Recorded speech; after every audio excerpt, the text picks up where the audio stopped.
So, hey, Rhett, did you see Trump is paying a French energy company $1 billion not to work? Well, is this like unemployment for France No, somehow that we're it's paying out? actually even better. Apparently Total Energy, a French company, had plans to build two wind farms off the North Carolina coast. But we live in this nonsensical societal fight against wind farms. So we just paid the French to fucking go home. And I've been to France quite a bit, and I can tell you from my experience, the French's favorite activity is just not to work, and Trump figured out how to pay them for it. So to my French brother is très magnifique. So you're telling me We we're love we're our in the wind farms. we're in the wrong business here. We should have started up a wind farm so we get paid not to do it. Not to do it. We wouldn't even have to have the wind farm part. And the wind does all the work. It's a It's nice fucking racket. unbelievable. It's amazing. And I'm sure there are so many bottles of wine being popped all across that beautiful country. Good for them. Hats off.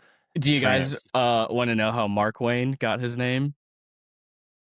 Mark Wayne 'Cause or it's Mark actually- Twain?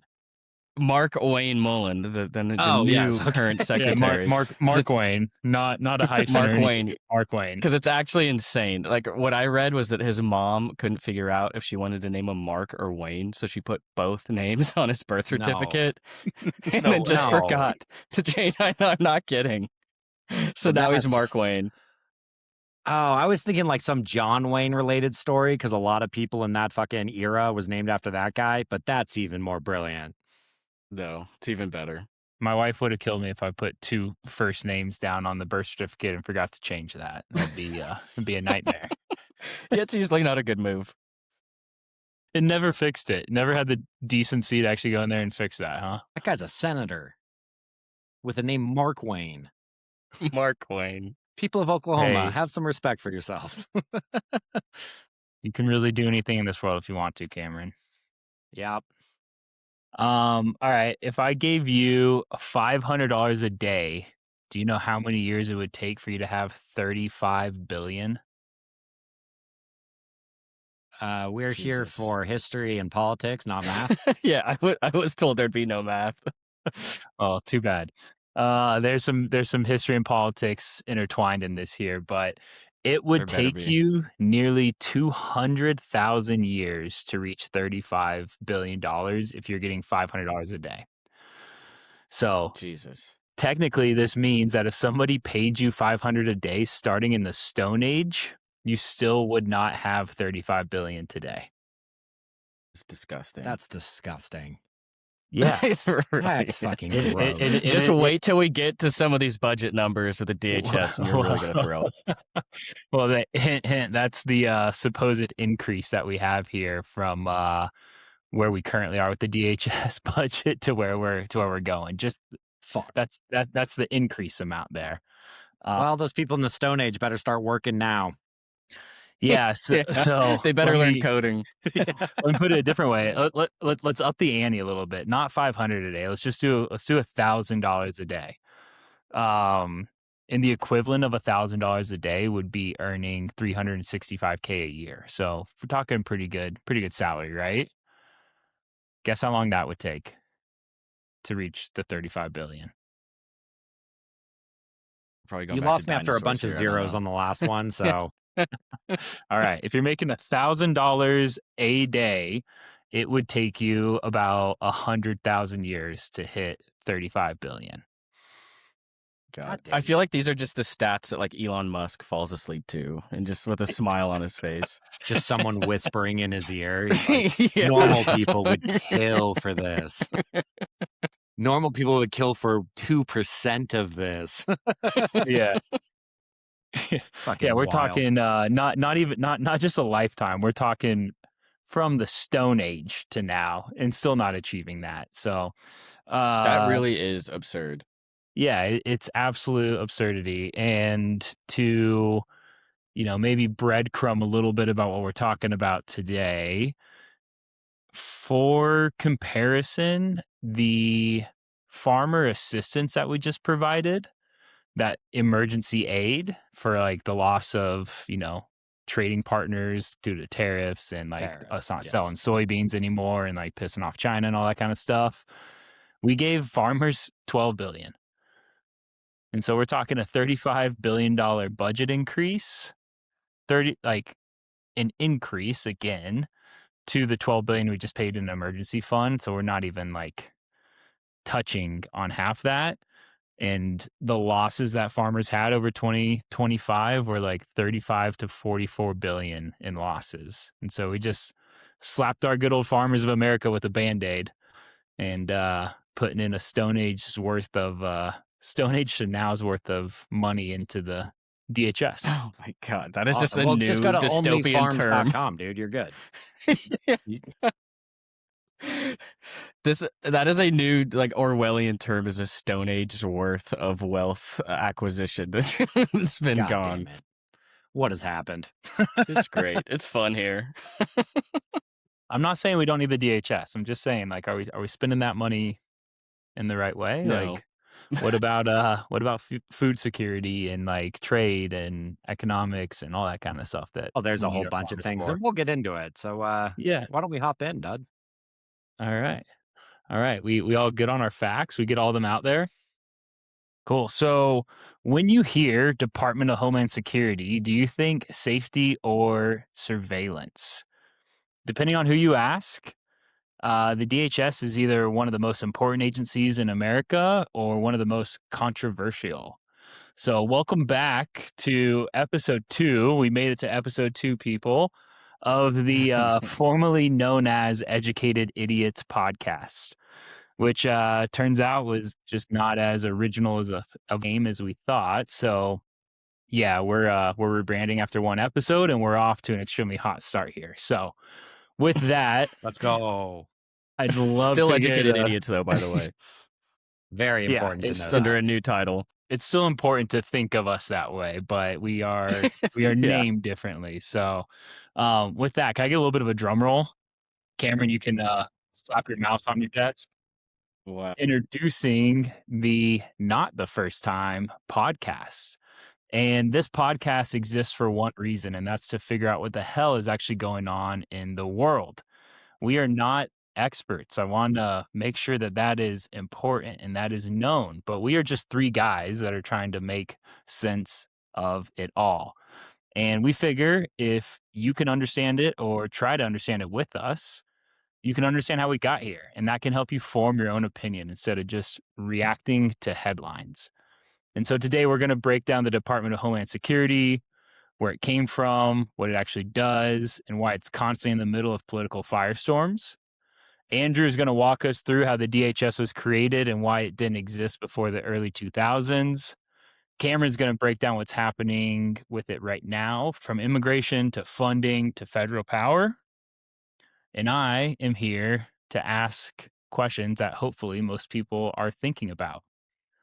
And so I'm Rhett, that's Andrew, and that's the drifter we asked to join us on the show today named Cameron.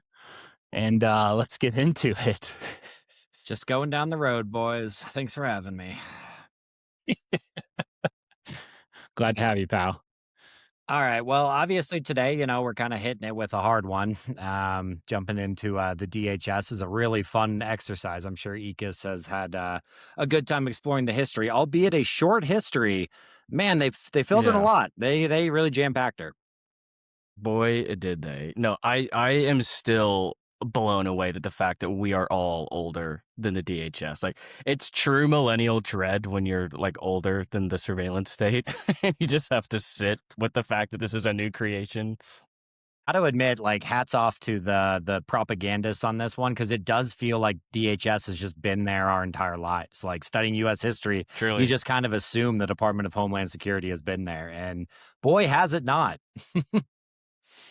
Yeah, I mean, when I think of DHS, to your guys' point, I think it's something that's always been there, but there had to have been, was there something before DHS that achieved these same sort of things, or were we just like security lists before we had DHS? We'll get into it. We will definitely get into that. That's part of the big, that is part of the big critique. And even at the time, because as we'll see, the FBI and the CIA exist. So, those were things for a long time. So what the heck the DHS is doing, but we'll definitely get into that. Yeah, and this is definitely not a podcast to exonerate what we were doing in the 70s, 80s, and 90s. Not great. So when you're hearing of the evils of today, just keep in mind there were evils of yesterday as well. The thing that has really surprised me is that I did figure that it was going to be some shadowy origin like the CIA, in the midst of the Cold War, but it really is a young government function. I mean, like Willow Smith is older than DHS. Like, just sit with that for a second. It's just insane. Was Will Smith around when Will Smith came out with Wild Wild West? Not for her sake. Yo, I thought the kid was Jaden Smith. There's another one. There's another one. Oh, Christ. There's Well, two. that shows where I'm at with my pop culture. Good for Will. Slapping You the had me nose. confused for a sec. I'm like, am I thinking of the wrong Smith here? But yeah, there's two of them. Well, there's only one. There's only one? Who's Will Smith? No, there's two. There's Willow and Jaden, Okay. but only one Will. Only one Will. Yeah. Anyways, that movie is old to me, and so when I think about like how old is this agency, if I don't know if those two, if one predates the other, that'll help me put it in context there. But my God, Yeah. Now, to understand the history of the Department of Homeland Security, you do have to go back to the early morning of Tuesday, September 11th, 2001. That is, of course, when 19 hijackers crashed into the Pentagon and both towers of the World Trade Center, killing 3,000 people and an estimated $3.3 trillion in damage. And I do think it is worth noting that the death toll, by the way, like, it has gone far beyond that initial 3K that you always hear. Thousands more died since then due to the health impacts caused by all of the toxic crap and debris that went into the streets of New York at the time. And I'm not going to get into the exact details of 9/11 for this episode, but it really is crucial to understanding how the DHS took shape. And it never really should be, it should never be understated just how massive of a historical event that 9/11 actually was. And it seems like going without saying, but the further removed that we are from that day, the more that it does stand as one of the most influential events, not just in U.S. history, but also in world history. And to that point, right after the attack, a French newspaper called Le Monde announced on September 12th, the day right after, that today we are all Americans, which I think is a pretty astonishing and stark example to show that 9/11 was not only seen as an attack on America, but it was seen as an attack on the entire Western world. And we will see the ripple effects of 9/11 stretch along into this century, certainly into the next. And it is one of those ripple effects that created the DHS. Because in short, the DHS was created because of the fear and hysteria that was born out of 9/11. And we do have to remember just how petrified the American people was after 9/11. Because in 2000, 2001, America really was at a high point. We had come out of the 21st century as the undisputed global power, both militarily and economically. And 2001 was just better times. I mean, like, our biggest scandal at the time was Enron. Fellowship of the Ring was in theaters. Alicia Keys is topping the charts. I mean, like, it just Good real that it's times. before the Good 08 times. crash. Like, it really is just better times. take me back. Seriously. And America was at a point where it was feeling untouchable. So when 19 men from the Middle East pulled off the 9/11 attacks in both the cultural and economic heart of the country, it legitimately broke people's brains. And I feel like people's brains are still broken from 9/11. Like, I really don't think that we've totally recovered or processed the effects of 9/11 and how it did change the course of history. There was a real paradigm shift that took place. And I mean, even from my perspective, when I was 8, right, at the time that it happened, like, there was a time on the morning of September 10th, I'm waking up watching SpongeBob and eating cereal. And then the morning of September 11th, the teachers are crying at school. Like, I'm learning about what a World Trade Center. I'm having to learn about global terrorism. We're mobilizing troops. Like, the world really did change in the course of a single morning. And during all of this, we're also in the midst of we were in the midst of a massive propaganda campaign telling Americans that Saddam Hussein has weapons of mass destruction, that Osama bin Laden is on the loose. And so in the response of this heightened level of uncertainty and fear, This is where President George W. Bush saw an opportunity in the midst of all that chaos. And so on October 8th, 2001, good old W announced the establishment of the Office of Homeland Security, the OHS at the time. And its job was to coordinate Homeland Security efforts. And so, again, like this was October 8th, 2001. So it was almost immediately after the attacks that Bush got started on creating the DHS. You got to cash in when very the much iron's hot, was. dude. Absolutely. I mean, it very much was a snap reaction to what had just happened. To head the office, he named former Pennsylvania Governor Tom Ridge. And Tom Ridge is also a very intentional pick to head this department. He was a Vietnam War vet. He got the Bronze Star in action. He was a real hard-lined Republican who had been a member of Congress since the 80s. In essence, Tom Ridge was a grizzled war vet, lifelong Republican. And in the eyes of Bush, he was the perfect pick to have head this new department amidst global terrorism fears. And about a year after the department was announced on November 25th, 2002, the actual Department of Homeland Security, now the DHS, was officially signed into law by Bush, which was coincidentally on the birthday of his twin daughters, which is a weird birthday gift. That's just how Bush does things. Yeah, dude. Waits for his daughter's birthday. There's nothing more than that family loves than the blood of fucking others. So that doesn't surprise me at all. I know, they're blowing out candles to the creation of the DHS. It's just wild. No ponies, just DHS for the kids. And once officially created, the DHS saw a massive consolidation of power, shifting huge amounts of power into the hands of a chosen few. And it's a restructuring of the federal government that hasn't been seen since FDR's New Deal. And it genuinely just completely rearranged major functions of our government. In total, there was 22 existing agencies that were funneled into the DHS's control. And it has made the DHS the third largest department in our government, only behind the Department of Defense and Veterans Affairs, which is it's insane. Like, it's insane that just at its inception, it has now become the third biggest part of how our government operates. And this put agencies like the U.S. Customs and Border Protection, it put ICE, federal law enforcement training, the Coast Guard, the Secret Service, FEMA, TSA, and then the nuclear and disaster relief agencies, and many others, all under one roof of the DHS. And again, it was a snap reaction that was done in the wake of people's fear. And I do think that it was a very effective political maneuver by Bush to show action, to help push his political and military agenda. But even at the time, it is definitely worth mentioning that there were plenty of people that thought that this new department was just a bad idea, or at least one that was hastily thrown together, which it was, as we'll see. And that's because many people were worried that this new department that was created out of thin air lacked the authority and the structure needed to actually change the way that existing agencies were addressing our Homeland Security issues. And that's because it completely ignored that the FBI, CIA, and Pentagon and military already existed and were doing their thing, and it was not clear how those agencies would interact with each other. Ekis, it's not enough intelligence, bud. You always need more intelligence. Yeah, we need more. But it's important to call that out because the gap was seen in the American empire, because the CIA firmly had its sights set on foreign affairs, right? They're dealing with assassinations and coups. The FBI is doing their thing. And so it really did fill that need of just a purely focused government intelligence agency domestically. And if you remember Tom Ridge, who was the very first secretary of the DHS, he actually wrote a book on his entire experience called The Test of Our Times. It was published in 2009. I'm sure that's good reading.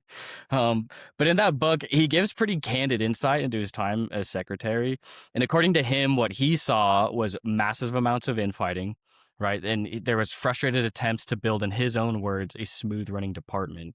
So according to Rich himself, who was the first secretary, the department, from its inception, was plagued with inefficiency, infighting, and an inability to function as intended. And it does really seem like it was a bureaucratic nightmare. There's an unclear hierarchy, and just the amount of departments that were Frankensteined together meant that the DHS had to answer to hundreds of congressional committees and subcommittees. And what I have been seeing is, like, no one department really wants to be the lowest on the totem pole, and no one department wants to give up power.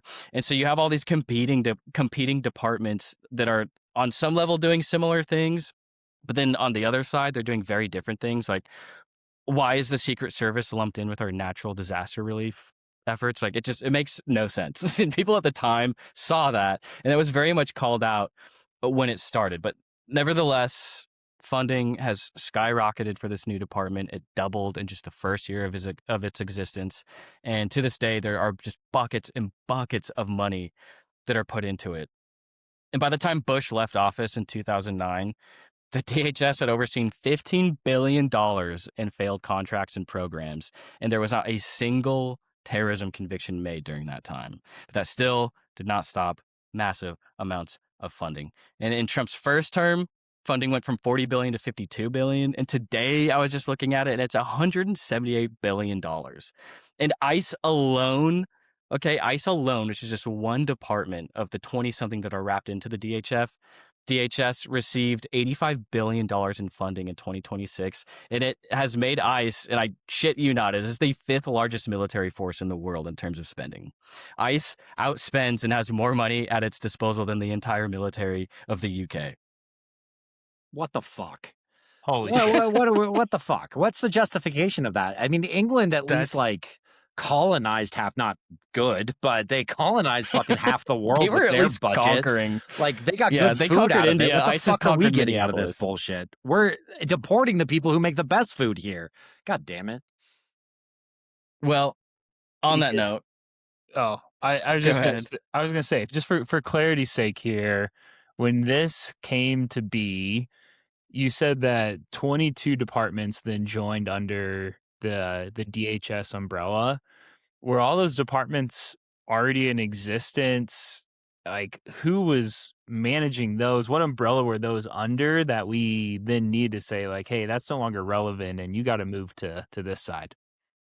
all of those departments were their own fully functioning departments that were spread out across the government. And that was a big sell of the DHS when Bush was pitching it. Was he was trying to make the argument that, hey, we got to wrap, like, it's too decentralized. We don't have enough control. There's terrorists running around. Osama bin Laden's out there. We got Saddam Hussein. Like, we need to be able to wrap all this up under one roof so that we can protect American people, right? That was the whole thing, was protecting these American people. But again, it just completely ignored that you have the FBI, you have the CIA. Like, there were actually fully, and there was even a fully functioning and working border protect. Like, the border's always been a problem, but there was a border protections agency, the U.S. Customs and Border Protection, and then the U.S. Immigration and Customs Enforcement. Right, these were all functioning departments that were just, again, like Frankenstein together with just a hope that it would all work out. Yeah, and you got to keep in mind, this is the same time that like the National Security Advisors, which is a position since like World War or after World War II, but that's when that came into play. That's out of the DoD, but this was just a time where like people were freaking the fuck out, like we were scared as a country, and we could tell. I mean, all of us were 8, so obviously, we remember things a little bit different. But at the time, it was a little bit of like, is there going to be another attack? And they kind of just like use that to do whatever they wanted. And all these departments existed in one like shape or another, but there was a lot of rebranding during the time. Like they consolidated departments to try to like make them more efficient, at least on pay, like as good PR. I don't know if they actually tried to do any of that, but they all like existed. It was, they just lumped it all into the same bunch. Yeah, it's absolute insanity. My mind, when I think of something at this scale, 22 departments, a budget like you're talking about, and just the conception of that, putting somebody in control of that whole project, knowing this guy's background, what's his name? Tom Ridge. Knowing Tom Ridge's background, the combat war, that side of it makes sense, but the side of how do you organize and get people to do what you need to do, and the bureaucracy in there, and the chain of commands, and where is this money being spent? I don't even know if there's a CEO out there that could tackle a project like that, and with probably more of a runway of like education on, hey, here's how we handle essentially a company. It's a company, right? If we want to look at it in that term, a company of this size, how do you handle that? And this guy's in there just probably, making demands on a wish and thinking he's saying the right thing. And how do you have a system of checks and The balances United in a States department government like that? is That's not just known insane. for its foresight, dude. Like, we keep doing this. Ekis mentioned that happened October 8th of 2001. That was a fucking month later that they started drafting legislation for this. It wasn't well planned. And we're going to get into that and like when I go over the politics of it, but it was a clusterfuck from the start, and somehow we're still dealing with it. Truly, yeah, and they had the constant argument. They were able to play on those fears of saying like, again, we're fighting a war on terror. There are global terrorists out there. They just killed 3,000 of us. So that really allowed them to just open up the pocketbook and have like, there was not a single congressman at the time that would vote no against adding more money to the Department of Homeland Security. Like, you want to have your constituents think that you don't want to protect the homeland, right? And Then also you're a using the terrorist. term homeland was also very intentional with them when they made the Department of Homeland Yeah. Security, because before this there was a precedent from presidents calling it the Union, the Republic, right, our country. And so to put homeland to it really put a Very stamp. Soviet, very Mother Russia. It's very Mother Russia. it really is. I think to kind of put into perspective the political environment of the time, we got 9/11, 19 hijackers. 14 of them were Saudis. It was orchestrated from a cave in Afghanistan, and somehow we ended up in Iraq. So, like, they were able to bend political wills ridiculously far in those following years, that it looks a little foreign today, like viewing back of like, Jesus Christ, how did this escalate so quickly? But it was just this like petrifying notion that we were going to get attacked again. You guys think that's due to access of information at the time? I mean, this is 2001. We didn't have the resources, the access to information, the knowledge about these things that we do today. Did that allow for this to come into play? Just this completely like fear-based act of this department? I mean, there's a lot to go. I mean, that could be a whole episode in its own, because in my opinion, again, we like 9/11 should have been stopped by the CIA. It should have been stopped by the military, and they had plenty of information. I mean, there are reports out there that France and Europe was giving intel reports to the United States before 9/11. They're like, hey, an attack is imminent. It's going to happen. So for your existing intelligence communities to fail this attack, and then for you to create a new one that's cobbled together and formed, like, again, that's where people at the time and even today see it as egregious, because you already had agencies that were built to protect the homeland, and now you're cobbling together a new one that doesn't include those agencies and hoping for the best and just shoving tons of money in it and getting no results. One hand not talking to the other. Totally. Just consistent as hell. Like, it just keeps doing that. Yeah. And so really the last thing to wrap up the history portion, like in all, the foundation that Bush created with the DHS was one of increasingly expanding police authority, racial profiling, and as we've seen, just frivolous spending of billions and billions of dollars with, again, no real results. And I think it is also important to note that this does span, at this point, it does now span both a Democratic and a Republican president. And so it really has quickly integrated itself into the American political machine. And again, it's our third biggest department of our government now. Like, it is one of the biggest actively moving parts of what our nation does and where our tax dollars go. And so I think with that, Cameron, I'd love to get into the politics of this to see what we're dealing with here. Yeah, Yeah, I got a fuck hot me. take question for you I got a hot take question for you real quick though, Ekis. Yeah. 25 years later from the time, I mean, let's call it about 25 years later, this department's been in place. Is it actually doing what it's been designed to do? I mean, it is a good question on if the DHS is actually doing their job. I mean, certainly, certainly they are doing their job in some regards with ICE. Now we can get into the moral and if that's how we should be spending this money of invading our own cities. But in terms of the global terrorism outreach, again, on the DHS website right now, they have this one pager that lists Department of Homeland Security achievements, and the bullet points on here are launched new sophisticated efforts to block terrorists and criminals from reaching the United States. That's all it says. There's no numbers, there's no facts, there's no like anything that dives into that. Another bullet point says thwarted terrorist plotting and help bring potentially dangerous individuals to justice. Again, they don't release who these convictions are or why. Now, you could make the argument that they don't want to release this because they don't want to freak people out, but you're making the claim that you're thwarting terrorist plots. You might want to be able to provide some sort of, hardline data to back that up. And then the last bullet point just says ... and much more. So this is according to the DHS. Again, you can read this. Is that on the government website? Best. Yeah, it is on the DHS.gov. It's a list of their accomplishments. And it's 6 bullet points. So this is according to them what they've done. Again, God, the propaganda's lazy. Fucking A. Jesus, put some effort in. That sounds like an intern's LinkedIn resume. Truly. And many more. And more to come. Just wait till you hire me. It's got a .gov at the end of that. That's just so proficient pathetic. in Microsoft Word. Oh man. All right. All right. Good rundown on the history, man. Thank you for going through that. There's some wild stuff in there.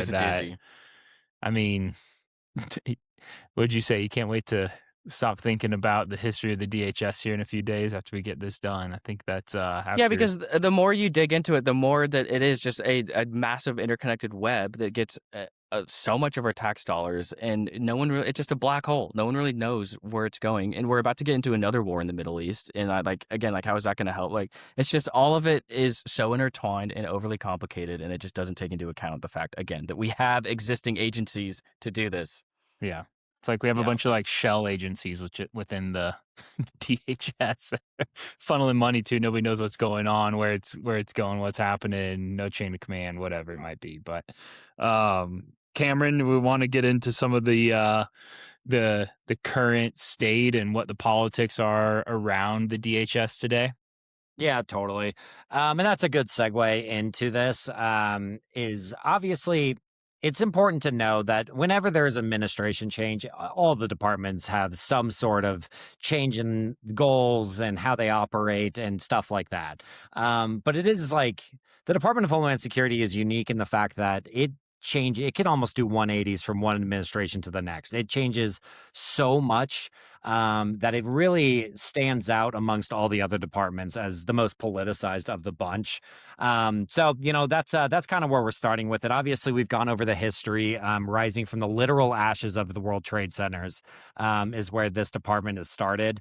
And it has always had just this sort of unsettling role in our politics. I mean, everything back then, we had the Patriot Act and things of that nature. Today, we're dealing with the ICE and the Border Patrol and their story. So it's just always been a little bit of a weird department within our government. And obviously, after the haze and fury of the 9/11 attacks, as we mentioned, we were ready to sign up for fucking anything. If it was advertised as keeping the homeland safe, Americans were signing up in droves. George Bush's approval rating before the 2004 election was crazy because everyone thought, this is the American leader, we're Americans, we're all one. And that mess really just allowed us to create that third biggest department. And it was due to that patriotism that was felt in those years. And honestly, we signed away the personal freedoms. We disproved America's exceptionalism, and we amassed a debt that FDR and Ronald Reagan would have a heart attack over. So it's just without like the consistency of strategy and leadership going into this, the department just shifts wildly depending on who's leading it and what president is in office. And really, it's just left a trail of corruption and failure in its midst the entire way. Being part of one department where you get 22 other agents. And this is everything. I know Ekis went over this, but I think it's important to stress here. This is stuff from like the Federal Emergency Fund. So FEMA to ICE to our fucking Coast Guard and the National Nuclear Incident Response. So this is like, it's so much bigger than what we were reading on the news with ICE and Department of Border Patrol. Those are the big ones, but there's also things in these 22 departments that are a lot bigger, that are functional and need to be functioned and funded and talked about and appreciated. So you kind of asked, are they doing their part? it's not really a question of if they're doing their part. It's incredibly important because of its sheer size and scope. They just control so much shit that there's no way for us to kind of differentiate between like, okay, how do we like pull back funding here, but still keep these things operational. So it's a very interesting department. And in fact, the DHS was actually made the latest cabinet position. I kind of, I never really connected the dots on what the cabinet positions actually were when you hear that. But the cabinets are like the main ones, the big 15, the state, the treasury, interior, you get the education, the Department of Defense, the energy department, VA, all that fun stuff. That's all the cabinet. So these are the biggest positions. And what George W. did is he basically moved it into the cabinet. Before that, the most recent one was admitted in 1989. That was the Veterans Affairs. Let's pause there real quick, just for some clarity on like what do you mean when you say he moved this into the cabinet? Can you extrapolate like what that means or Yeah. expand upon what that means? So basically, in the formation of our government, or especially the executive branch, when you're elected, you get to go through and name the secretaries for all of the cabinet positions and various other ones. But the cabinet is viewed as like the most important advisors to the president. We've kind of moved things in and out through the years. I mean, the War Department back in like World War II was part of it. Obviously, the Department of Defense now, but like the Navy had their own, the Army, the Air Force, the Post Office. Like it has evolved on basically what's the most important thing in the United States at that time. So like right now, Secretary of State, that's Marco Rubio. The State Department is one of the 15 positions. So it's sort of the most important political positions, but appointed by the president. But they do have to get confirmed by the Senate, which, we've seen how that kind of plays out. But it's sort of the biggest positions.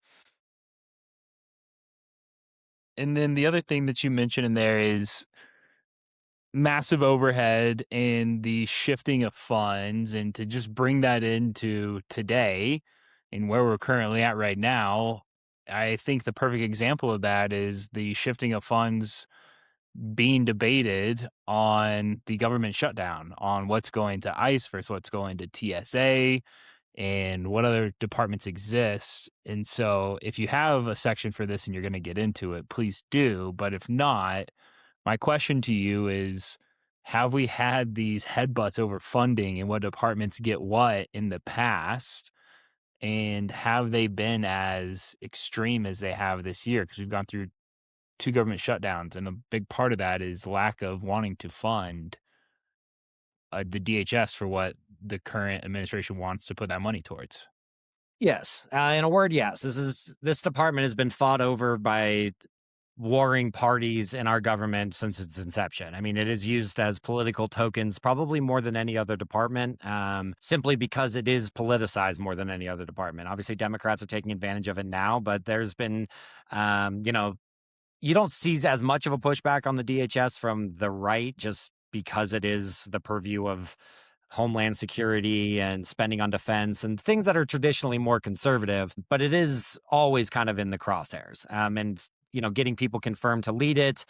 Trump's first term was plagued with like a whole bunch of temporary leaders because he didn't have to get them confirmed by the Senate. So it was very contentious during his first term. Obviously, I mean, even during Obama's term, he was labeled the deporter in chief by a shit ton of liberal groups and immigration groups because he was using it way differently than Bush did, but he was still using it. And he was using it more of like cyber warfare and like going about it with technology. But the guy, I mean, he deported 2.7 plus million people out of this country in his tenure. Obviously, that's not reported on as much, and there wasn't cameras at Home Depots taking it, but it's always been a very touchy subject, regardless of what president's in there. And to touch on that, like, I just feel like, again, it's such a big department that if you're going to ask for more money, it's like, where's that going? Is it going into the environmental measurements laboratory, which is also a department in there? Or are you going to shift it all into ICE? Like, that's the thing of why it gets so complicated. And again, why we've now seen such, a disproportionate ratio that will then go into something like ICE, like Cameron was saying, where like it changes based on where the wind is of the president at the time. And so, yeah, I could see arguments for DHS in terms of its funding perpetually, because again, you don't know exactly where that money is going to go when they ask for a big bump. Yeah. And like, as we said, right now, Red, to answer your second part of your question, we are in the longest partial government shutdown in U.S. history. This is day 46 now of And they just having went a on recess. yeah. I mean, and Trump came out and they're like paying him through other means, which is very interesting. I don't know exactly how they're doing that, but It's definitely yeah, not they just, I sketchy at mean, all. yeah, they went on fucking vacation. And like most of them had to go through airports, but they don't have to go through the same security lines we do. They have their own check-in desks. Fucking politicians, useless people. They're not seeing it as much. I mean, Lindsey Graham is in fucking Disney World while we're invading this country that he was all about. So, yeah, they're on their little vacation and it's incredibly frustrating because this fight is over Border Patrol and ICE. Like, if we get down to it, we can kind of put away the other departments. But the problem is when you have a department this big and you have a fight over two of the agencies, it's gonna affect the other ones. And the obvious, most apparent example here is TSA. And like, because TSA is a part of this, I think it's pretty safe to say maybe one of the most bipartisan positions in this country should be let's make airports less fucking miserable. So I think we can all agree on that. The problem is, in order for us to fund them, the Republicans are asking for them to fund everything from the Border Patrol. I mean, ICE kind of already has their funding, but they want more from it from this.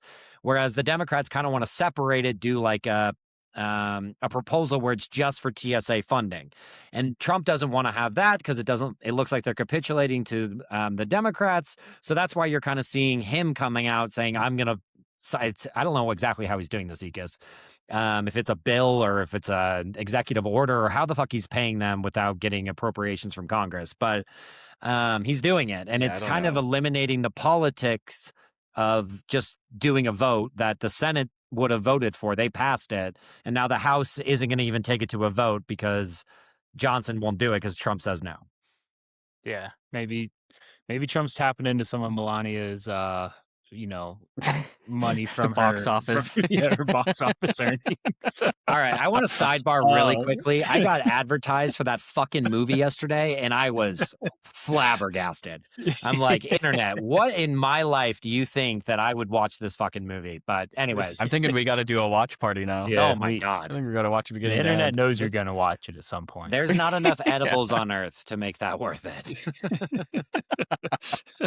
I also think what's going on, like thinking about it now, I think what's going on with this partial government shutdown and the fact that they've now moved ICE in to help with TSA, right, is the perfect example of how you have these competing departments now that are trying to interact with each other and try to help each other, but it's been just a giant clusterfuck because again, even though the TSA and ICE are under the DHS, they are two very distinct and clear departments that are now getting mashed together again without a plan. Like, what is ICE doing in airports? They're not trained for airport security now. They're just showing up. Like, it's the perfect example to me of how the DHS is just a giant, again, it's a Frankenstein of departments. It's just thrown at whatever the president wants to because he has the authority to.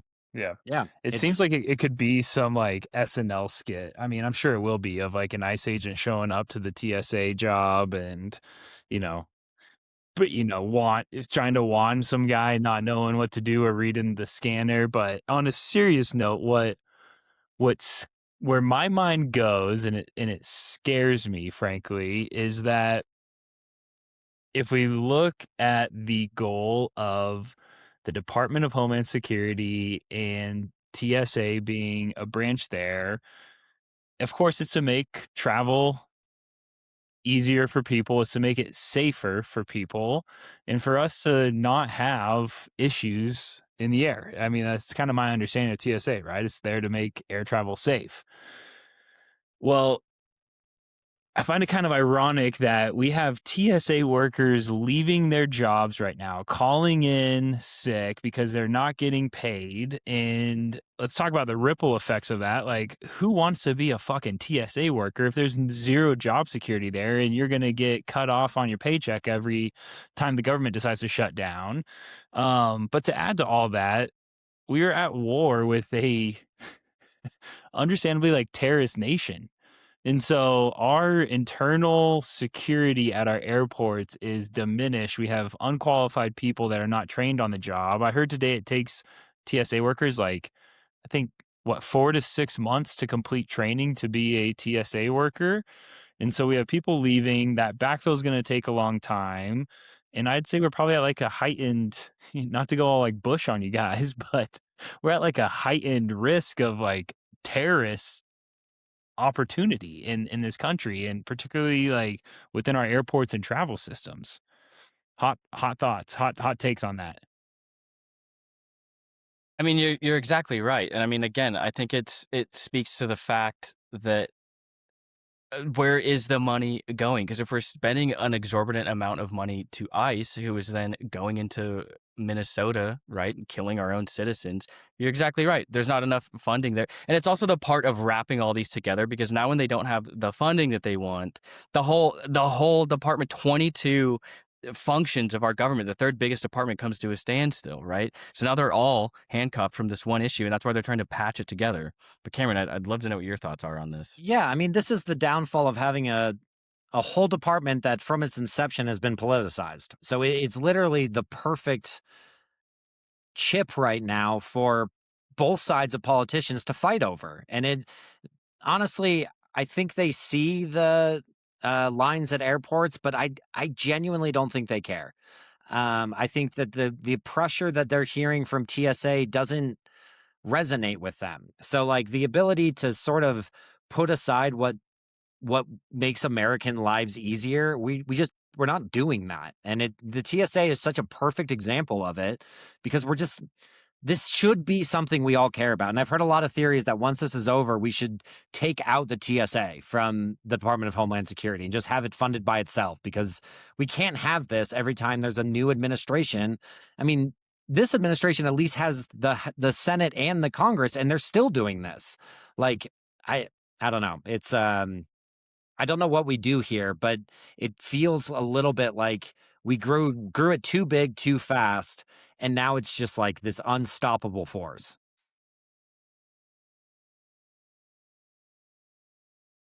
Fair and scary. Yeah, I mean, it And a should be lot. scary. I got a lot of And questions on where we're going with this, but I'll let you keep going on. well, you know, Some of the and I'm current getting a little politics. sidetracked, but we've kind of already gone through the history of it. So where we're at now is basically we're doing a transfer of power, going from the Kristi Noem administration to the new Mark Wayne Mullins, and he's been a senator for whatever amount of years, 9 years or something, out of Oklahoma. So I'm sure he'll be called the fucking adult in the room by CNN and all the pundits out there that'll say, "Oh, good, we finally have someone in there who will like put his foot down and make sure the craziness stops." It's not going to. It's Kristi Noem made a joke of the position, I think, with her sort of flaunting in Instagram videos and spending money on like horse rentals and like the corruption that basically forced her out of the position, which in the Trump administration, if you're getting forced out for corruption, it must be pretty fucking bad. Yeah, you done fucked up. No, it's absolutely insane. So that, I mean, that is only about to get peeled about what her involvement in all this. But when it moves forward here, I don't see the changes that I think Americans would expect to see. I don't think we're going to make it more efficient. I don't think we're going to trim the fat where it could be trimmed. I mean, I was reading through the lists of like the scandals and corruption coming out of the DHS during its inception. I mean, it's billions of dollars in bad government contracts, missing money, just complete waste. Like it's never been ran properly. And because it's become so politicized, especially in this environment, I just don't see a change in leadership actually changing anything. And that's kind of where we're going into right now. It's just more question marks. We're on a vacation for the Senate and House, and it's like they're going to come back and maybe TSA will be funded, but the DHS still isn't. And ICE has their own kind of funding stuff, but there's 22 damn departments. And it's like we're going to lose track of this, and it's going to go through the news cycle when some other crazy shit happens. But this department is worth keeping an eye on. Yeah.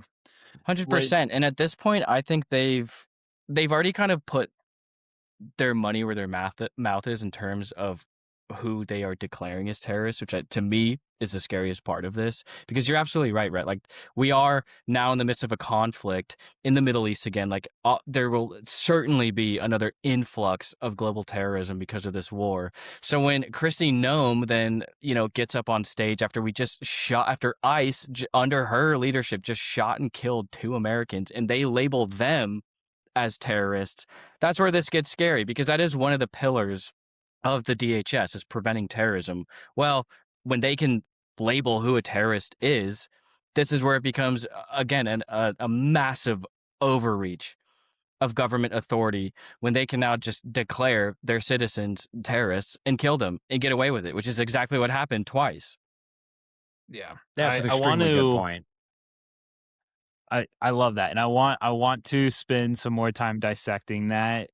But first, I want to hit on. We're talking about like qualifications of somebody running the department. We're also talking about the funding that goes into it. And so, quick question: I don't know that we have to spend a ton of time on this, but was any of the Dodge efforts directed towards DHS and cleaning up this shitstorm of this lost money, this lost funding, untrackable, whatever you were hitting on, Cameron? Do you mean Doge, dude? Let's not besmirch the great American company Dodge. Let's get the branding right. Yeah, Elon spent a goddamn. lot of time thinking about Sorry, that. Yeah, Elon. Dodge, Dude, he made a whole Doge, coin. whatever. I'm sure it's killing it. Yeah, fuck me, whatever. It doesn't. It was stupid. It doesn't matter. No, you know what? I The don't fact that remember it the name is for a so much reason. dumber and stupider than what you actually thought. Like Doge is even more dumber than what it should be. So honestly, It actually, like that the one. joke is on us. I That know one's it's going to be fun. Doge, In the next but 10 years, you're going to see like the full scope of exactly what happened during those 9 months where Elon was in control of something. I don't even know what it was. But no, you didn't see a lot of like targeting of defense contracts or any border patrol contracts. Yeah, you didn't see any of that. No, it was a way. lot of like, I mean, they successfully killed USAID, which is very unfortunate for a bunch of other reasons. But, you know, no, in a word, no, he didn't attack the Department of Homeland Security. No, I mean, yeah, at this point, they can't put enough money into it. I mean, there's talks of like slashing the Department of Education, like they were slashing like Meals on Wheels. That is one thing that Doge did with Elon Musk, right? Like they cannot find enough money to put into the DHS, because again, it's become a fully controlled, strong-armed wing of the president for him to control the American people, which is essentially what it does. That was the whole inception of it, was some sort of intelligence agency that would be able to be consistently pointed inward and not have to worry about doing a coup or assassinating an Ayatollah somewhere. It could be entirely focused on a domestic policy, which again is where it gets a real dicey. Real quick. Yeah. I mean, and you got to kind of look at this as like, if you're taking a bird's eye view and you don't know anything about it or the history of it or where we're at with it, and like you bought into the propaganda of like, oh my God, these are the people that are keeping us safe. You go to the DHS website and they read the list of accomplishments and like you don't follow up on it or you don't ask questions about it. The idea of like a political party holding funding against our border security or homeland security, it's probably terrifying. I could see like why Republicans want to use it as an attack against Democrats and why Democrats are holding it up for their reasons. People believe that this is like a part of our institutions. It's a part of the fabric of our safety. And it's just like, I don't know, after researching it and kind of digging into it, it's just not. Yeah. yeah. I mean, yeah, truly. Yeah. So then going back to the who's running these departments, who's overseeing it, we go from Kristi Noem. And just a hot sidebar here. I wonder how much of that $200 million spent on the commercial could have gone towards, I don't know, paying some TSA worker's salary, but I digress. Exactly. We go from Kristi Noem to Mark Wayne, the next person in control of it. Hope they don't have 3 first names, but what does a qualified person look like running this department? And like, is there such a qualification out there that could handle all of this that needs to be handled within such a broad scope of what this thing does? I mean, in my opinion, not really, because again, you're dealing with so many different departments that, again, from disaster relief to border protection to law enforcement training, like And the position has become one that is a presidential yes man. I mean, ultimately, and that's why Kristi Noem failed, was because she was bad at basically playing up what Trump wanted her to push, and she also, again, couldn't handle the heat of what the president was trying to do, which is again invade democratic cities, and so she was ousted. And so now this. And it's too big. It is too, like, the best. Honestly, the best way to run the DHS would to be a hands-off leader. Let these departments do their thing, get up in front of these committees and say what you got to say and be a true politician. But it's become one that is now, again, it's a cabinet position, like Cameron was saying. So this is someone that's full job is to support the president and his initiatives. And so that's, again, where you're now intertwining what the function of these departments should be into what does the president want the department to do. And that's where I think it's failed from the start, because you're wrapping up so many different functions of the government. Yeah, I mean, there's some irony. One of the famous like photos of January 6th, Mark Wayne Mullins is like crouching with his hands over his head while like people were trying to break into the House floor. And now this guy is in charge of like the Department of Homeland Security under the administration of the guy that caused that situation to begin with. It's just like, it's too good. Yeah, and he's been a senator, and he's actually one of the only senators without a bachelor's degree. Like, not that that matters, but like he's just a senator who now has to run the Secret Service. He has to run the U.S. Coast Guard. Like, there's just no way you can have the background to just competently make decisions for all of these departments. And again, that's where like pulling from a senator for this is just, in my like, the background is not there. It's almost like Tom Ridge. At least Tom Ridge fought in Nam, right? He got like a Bronze Star, like he had combat experience. That at least helps when you're dealing, with law enforcement. But now, again, it's just whatever senator is going to be a yes man to the president, put him in there. So, yes man to the president, put him in, is the ideal person in there for the president. But for the people, if you could craft a leader of this department, what sort of qualifications would they have? What sort of experience would they need to come into this and actually run it in a way that's beneficial to the security of our homeland and to actually look out for the people? Red, it's pretty simple. Fucking nerds. Get nerds to run this stuff. Get people that's policy wonk weirdos. Like, all they care about is cybersecurity and like the best practices for TSA. Get people who are not on camera. Get people who don't go to CNN or Fox News. Like, there's 90% of our government issues could just be boiled down to get some fucking nerd who went to MIT to help out with this. Or like, it's become so politicized. We can't nominate anyone who's not political, because then the administration can't use that tool, that weapon during their administration. If you neuter it, you're hurting yourself. And it's the same reason why politicians refuse to ban stock trading. It's like they're never going to do anything that hurts themselves. And like, I think everyone knows we need like totally non-partisan people running departments like this. And it's just like, we just can't do it. We just won't do it. Like, we refuse to do it. Yeah, and that's a good point, because again, like even Tom Ridge, right? Like, Bush, being a Republican, chose another hardline to lifelong Republican for that job, and did set a precedent there. Honestly, like, he didn't have to put in a Republican there, but he did. So now it is at the point where whatever, and even under Obama, you see the same thing. Like, he put in Democratic senators for the head of the DHS. So whatever party has control, the head, because again, it's a cabinet position, so it becomes just a tendril of whatever administration is in power. And it's just impossible, like, because it includes things like the justice, treasury, agriculture, energy. Like, there's not going to be a senator who's an expert in all of that.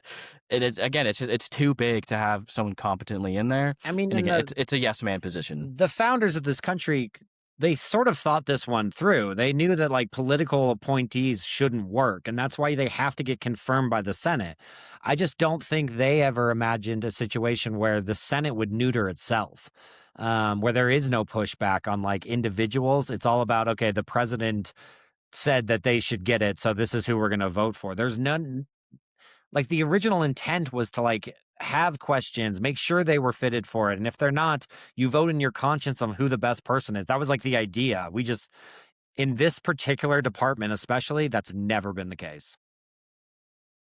Interesting. Okay. I want to transition back to Andrew, the Department of Homeland Security identifying terrorists on their own definition and what that means.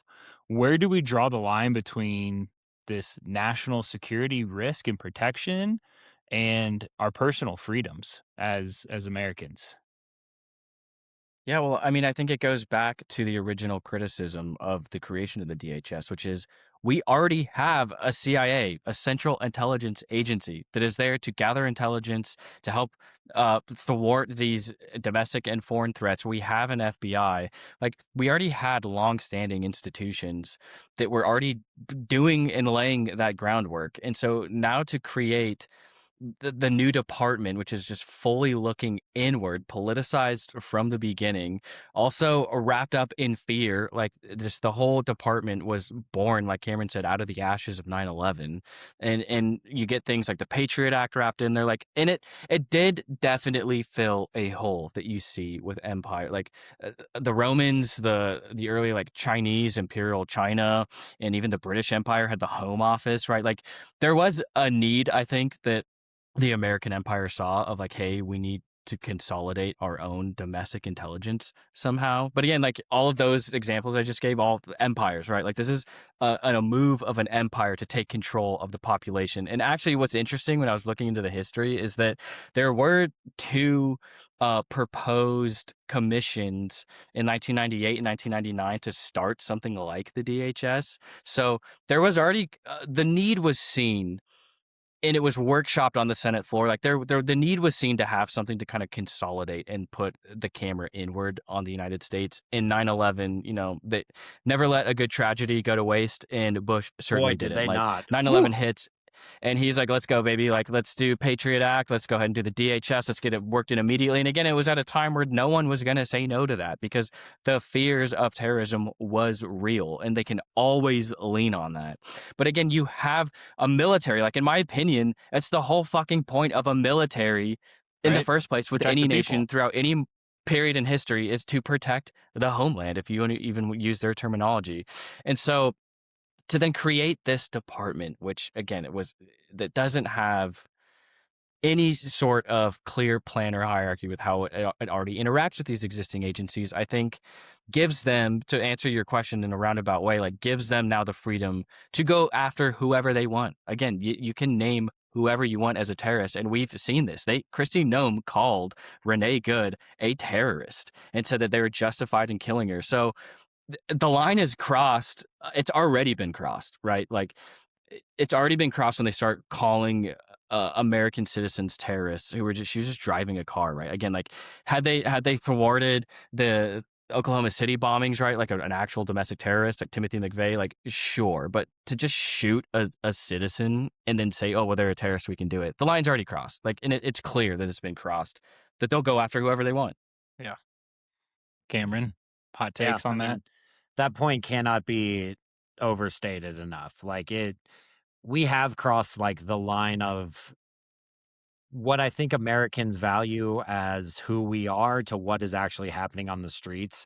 I mean, there are some like horrific stories coming out of ICE and the Border Patrol from what they're doing to US citizens, but even to just humanity as just us as humans, for fuck's sake. Like, I mean, they were doing raids on apartment buildings in the dead of night, taking families apart. Like, they the cruelty almost seems like it's the point, and that's what I think is scariest, is like we're not even trying to pretend like this is for the greater good. They're doing it on purpose. And I don't know what we do to combat that other than stay vigilant about it, like stay on top of what's happening, voice your opinion where you can, but it's dark. Yeah. I want to try and take an opportunity here to pull back a little bit from the main focus of the DHS right now. And I think what is dominating the headlines and in our minds and just constantly in front of us being ICE, and hit on other parts of DHS, is there good to be had within it? Are there positive things that are coming up within DHS, and what departments might those be? What are some examples of what that looks like, so that we can get a holistic picture here? Because it seems to me like there's more. Well, there actually doesn't seem to me like there's more. There's 22 fucking departments within this thing. At least there were initially 22 departments within this thing. Let's get away from that one. What are some of the other good ones, and what's going on? I mean, absolutely, there's good in there. Again, like you're talking about things that touch the Treasury, that touch agriculture. There's the Animal and Plant Health Inspection Service. There's the Strategic National Stockpile. There's the National Disaster Medical System, right? And again, disaster relief. Like these are all at the core of what a government should be doing in terms of like the Environmental Measurements Laboratory and the National The Biological Coast Guard. Warfare Who fucking Animal doesn't Disease love Center. the Yeah, the Coast Coast Guard? Guard, right? So Everybody it loves the Coast certainly Guard. has, We're in Colorado. We and deal with them. these yeah. And these are functions that existed, right? Like, and for a long time, these departments were doing their thing. Again, like Cameron said, going back to the founding fathers that set these things in place. And so there's a lot of good to be had, which is why we're seeing, you know, when you see $86 billion thrown towards ICE, which actually ICE was a new creation within the DHS, because originally you had the U.S. Customs Service, which handled all of border protection, everything, and that split into two because you now have the Customs and Border Protection and ICE. And so you're already starting to see a fracture of existing things that are now getting an exorbitant amount of money. Like ICE is the 5th largest military in the world, right? And you're absolutely right. Like there's things that touch agriculture. There's things that protect our waters and our oceans with the Coast Guard. So there's a lot of good in there for sure. It's 22 departments. It's our 3rd biggest department. Like it's the fact that we're seeing it weaponized, like we've been saying, politicized, and militarized. Honestly, like we're seeing ICE become a massive paramilitary force when you're right, it should be going towards the agricultural departments and education that we have. Yeah, I mean, on the military side of it, I think that's the scariest part, like historically speaking, is you never want to be in a country where you see armed soldiers on the streets. That's like kind of the rule of fascism. And I don't know where that came from, but like if you're ever in a place and you see armed guards on the streets in like full military fatigue, it's like, okay, there's something going on there. And like you never want a leader who dresses like a military leader either. Like that's kind of the telltale signs. And unfortunately, they're everywhere. You're seeing them in all of our cities. Like I see them here in Denver, but obviously on the news, Minneapolis was a straight up war for like a month there, with civilians being like, yo, what the fuck is this? Like, you're not seeing the level of like destruction that I think they're playing it up to be. Like, there's not rapists, drug dealers, and thieves like going around murdering people every day that you see. But you know what you are seeing is fucking raids on Home Depot. You're seeing stores on Colfax shut down because they're scared to like open their doors. It's taking like the fear of military and actually like putting it into our day-to-day lives. That's so like distressing, I think. Yeah, and it goes back to the problem is the creation, because the ultimate goal of the DHS is counterterrorism, but now you have like the Animal and Plant Health Inspection Service, which is in there. So like how is that department helping counterterrorism efforts domestically or abroad? You know, so like it's stripping a lot of the power away from these departments and then putting an exorbitant amount into the ones that don't need the extra funding.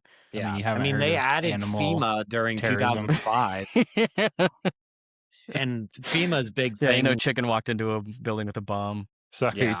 Cameron, FEMA in 2005. No, I mean, like Go ahead. they added FEMA to the Department of Homeland Security in 2005 as basically like a response to Hurricane Katrina, and like we're old enough to remember the scenes from that. Like we couldn't even do that. And that was the rollout of a department, and they couldn't even rescue people from atop their roofs, or they couldn't get people out of the Superdome that was basically collapsing on them. Like it's never been well run. It's like this whole department is just a clusterfuck. And individually, I'm sure a lot of these departments are run well because they're not politicized. Like, but as a whole, when you're part of this and your funding is getting politicized. It's like, you got to imagine that the national disaster medical system is taking a hit because ICE is fucking wearing masks and taking American citizens off the street. Like, we need to depoliticize it simply so that they can function.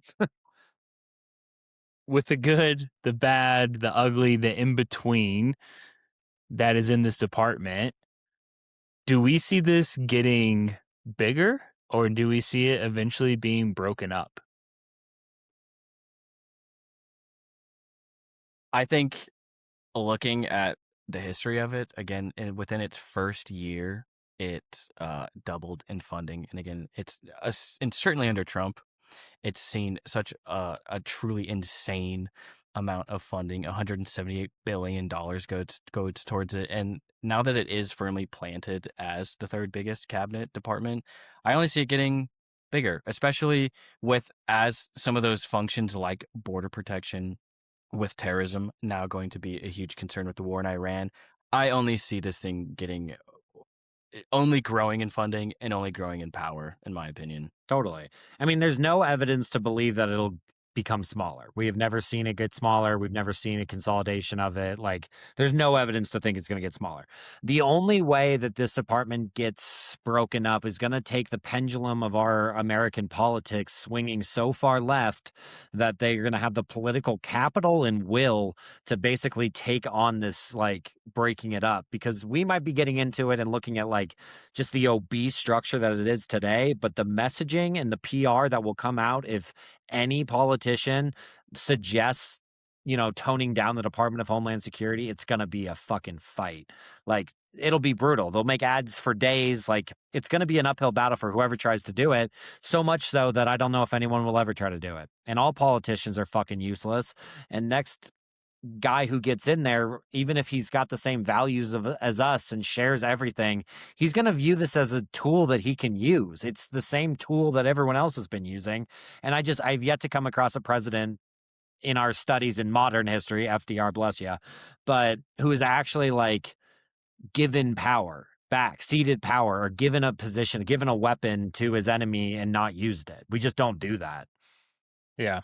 And that was going to be my pushback on you there, is like, even if we do swing so far left, you truly think that person would say, hey, no, this consolidation of power, this private force that I have here, I'm just going to let that go? No, and that's a good point, because the DHS makes the president more powerful. Like, it does. It's been designed that way. It's grown that way. And it doesn't matter if you're a Republican or a Democrat. Like, when you're the president, you do not cede power. Cameron just made a good point. Like, presidents do not give up power. There's been few examples of it happening. It just doesn't happen. Certainly in our own modern history, the power of presidents has skyrocketed, and Trump is setting a whole new precedent for that with building, again, a private army that's the fifth biggest in the world.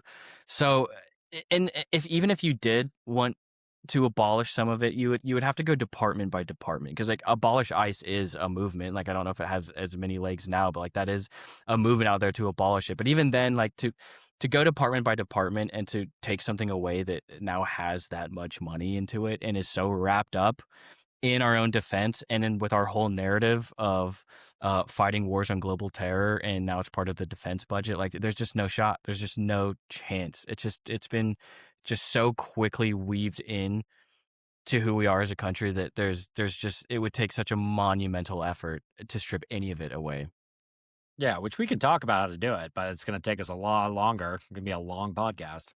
It's going to be a big fight. I mean, I think, you say abolish ICE, the shell company example comes back to mind, where it's like, all right, yeah, we quote unquote abolish ICE, like then we shift that funds to some other department, rename it, rebrand it. They operate in the same Most of the function. bullshit we're seeing is Customs and Border Patrol. It's not even ICE. Like, most of the people you're seeing, it's not ICE. It's, well, some of it, but most of it is Customs and Border Patrol. Crazy. All right. Well, I want to I think this might be a good thought to end on here, and curious on your two's opinions on what the DHS looks like in 10 years, particularly around the advancements in AI that we have, cyber threats increasing, and just greater technological advances that we all know are coming, what is this going to look like? Full-scale Orwellian surveillance state, and they're already starting to lay the groundwork for that. I mean, like ICE has already started to build a database. Now, how efficient is this database? Probably not at all. It's probably a giant clusterfuck like everything else in the DHS, but they're already It's gonna get starting to lay better. the groundwork of and they're already starting to lay the groundwork of gathering images, profiles on these protesters, right? That they now deem terrorists, right, for going against. I do see it becoming a wing that can persecute just the opposite side of the aisle, right? And that's the scary thing about this is when you build a giant private paramilitary force where you control who the enemy is, you can use it for some really, really dark things. And especially with the amount of money that we're throwing towards it, I mean, again, like it's really now at the whim of what the president wants. And as we see when you get someone like Trump in office, the whim of that president can go to some dark places. Cameron, hot take. Just keeping it high. No, Fucking nailed it. I mean, I love it. I love it. I got nothing. Nothing to add to that. No, he's nailed it. God damn it. Now I'm worked up. This has got me worked up, boys. Well, and like it's also hard to predict because it is so young, right? Like it is such a young department, and it again since it's been so interjected and built off of again fear and terrorism.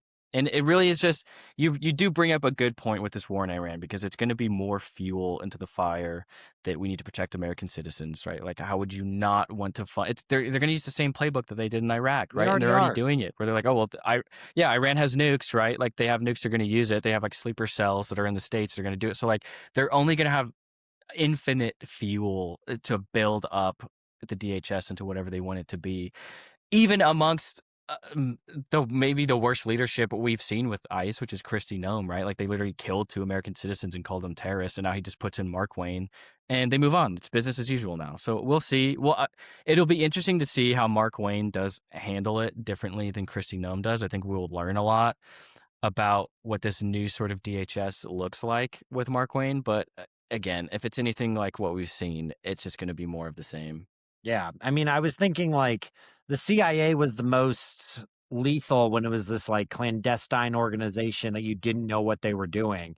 And I was thinking, okay, maybe in 10 years they start wising up and they start doing secret or like doing things behind the curtain and not so upfront about it. But I think that actually defeats the purpose. You can't politicize what you don't see. And I think that's kind of become the point of this whole department is it's supposed to be political. It's supposed to be in your face. So there isn't going to be hiding in the corners with this. I think this is something that we're either going to have to face as a country or it's just going to be, again, woven into the fabric of our society, which it already feels like it is. 100% it is. And you're right, it is very in your face. I mean, that's why they spent hundreds of thousands of dollars for Kristi Noem to like take horseback riding photo shoots. They had Super Bowl ads for joining ICE. The Super Bowl. 200 mil. 200 mil, even worse. They're actively marketing the DHS. So I think there's a big campaign to change the perception because it obviously needs it. And to me, that shows that there is obviously longstanding plans to keep this thing in motion. Is when there's a big propaganda campaign to change public perception. It's not going anywhere. Like we like to say here, not the first time. The first time. Certainly not. Won't be the last.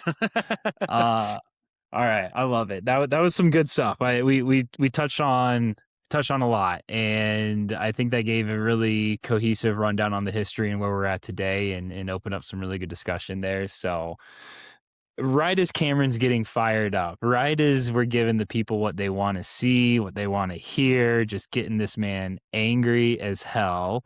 Let's switch to a fun topic and talk about what's still good in the world. What's good with the world today? Cameron, what do you got? You know what? Fuck that. I'm not doing the world. I'm doing the United States. And God damn it, I know we can rip on this country and say that our programs are too big and our leaders are fucking idiots. But God damn it, we're still doing cool things. And this week in the world of cool US things that we're doing, boys, we're going back to the moon. NASA, Damn it, doing that moon was mine. bases. Whoa. Yep. I don't Hell fucking, I don't yeah. know. I don't know how much money we're spending on this bitch. I heard up to like $110 billion. Doesn't matter. Don't care. Good. If they're going to ask for $200 billion to go to Iran, I simply demand as an American $110 billion to go to the fucking moon. So, apparently, like, we're sending out people in 26 to go around the fucker. And then this is like a 5-year, 10-year plan or whatever to eventually start building a moon base. Yeah, that's right. You heard it here first. USA moon base. So you know Hell what? We yeah. might be fucking up in some areas, but I don't see other countries making moon bases. And I am such a big fan of space and our ability to explore that bitch that, you know what? This week in What's Good in the World, NASA, baby, we're going USA. back. I love it. It's time to make NASA great again. I agree. Fuck yeah. That was my take, Cameron. If it, my perception on it was, hey, the moon is cool again. Yeah. We're finally caring about the moon again. We're ready to go back. We're ready to interact with it. To dive a little, or just to give us a little more context here, we're sending 4 astronauts out there, and this is the first time we've sent astronauts to the moon since 1972. And that first launch opportunity is coming up on April 1st. So if all goes as planned, this will be the first time a woman, a person of color, and a non-American, one of the astronauts is a Canadian, will venture out and around the moon. And it will be the furthest space travel conducted by humans in history. At least in the history that we know about. We don't need to get into all the aliens and shit, but because we're circling around, we're circling around the backside of the moon, that will be the furthest distance we've traveled in space as humans. And so it should, the whole trip should take about 10 days to get out there and back. Again, if all aligns and goes as planned. And my intro to my exit on this was, I think rightly boasted with you wearing the USA jersey here is the new space race is here, boys. It's us in China. And we're trying to get to that moon first to, for better or worse, extrapolate every single natural resource off that bitch so that we can then continue our journey in our stepping stone to Mars. So I'm with you, Cameron. The moon's cool. Let's get it. I love it. Are they sending Katy Perry back? That's the only way I'll get excited if she's going up there too. Well, she might be the That's one only way we Canadian. need to abort the mission. Yeah. Yeah, there you go. Ekis, what's still good in the world in your view, man? For me, living in Philly now, you're just constantly surrounded with some of the good, the grassroots aspects of America, right? It's where the nation started. You're constantly surrounded by that history.